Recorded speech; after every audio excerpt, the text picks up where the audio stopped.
Townsville, Queensland, September 4. Australia men's cricket team coach Andrew McDonald has indicated the three-match one-day international series against New Zealand at Cairns, starting on September 6, will mark the beginning of the process of smoothing the side to prepare for the 50-over World Cup in India next year.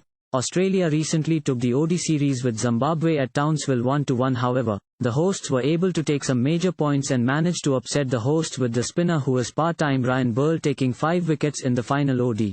The 3-wicket defeat to Australia was a wake-up call, and McDonald insists that the ODI series with number 1 in the rankings New Zealand will kick-start a series of minor adjustments in the team in the lead-up to the main event in the world next year.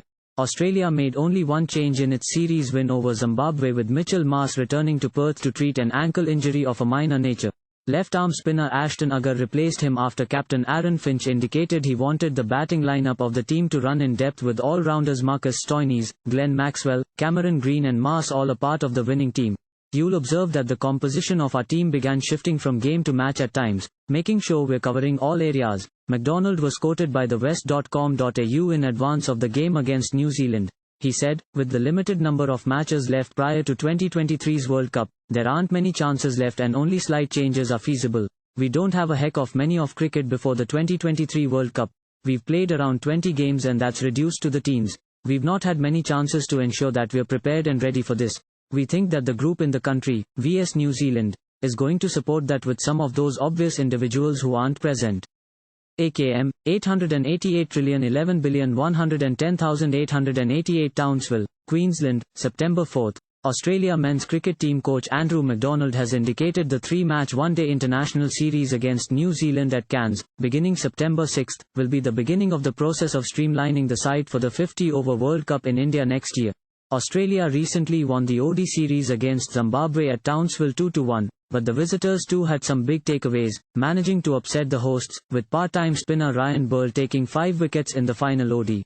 The 3-wicket loss for Australia was a wake-up call, and McDonald has insisted the ODI series against number 1 ranked New Zealand will kick-start a series of minor tweaks in the side in the run-up to the Showpiece Global event next year. Australia made just one change during the series win against Zimbabwe, with Mitchell Marsh returning to Perth to nurse a minor ankle injury. Left-arm spinner Ashton Agar replaced him after captain Aaron Finch indicated he wanted the batting lineup to run deep, with all-rounders Marcus Stoinis, Glenn Maxwell, Cameron Green and Marsh all part of the winning unit. You'll see probably the balance of our team started to shift from game to game at times, just making sure that we're covering all the bases. McDonald was quoted as saying by the West.com.au ahead of the series against New Zealand. He added, "With a limited number of matches remaining leading up to the 2023 World Cup, there aren't many opportunities left and only minor changes are possible. We haven't got a hell of a lot of cricket leading into that 2023 World Cup. We've got about 20 games and now that's diminished into the teens. We haven't gotten many opportunities to make sure that we're ready and prepared for that. We feel as though the personnel that's here, vs New Zealand, is going to underpin that, with a couple of the obvious people that are missing as well." Thank you for watching. Please subscribe to channel and click on bell for more daily videos.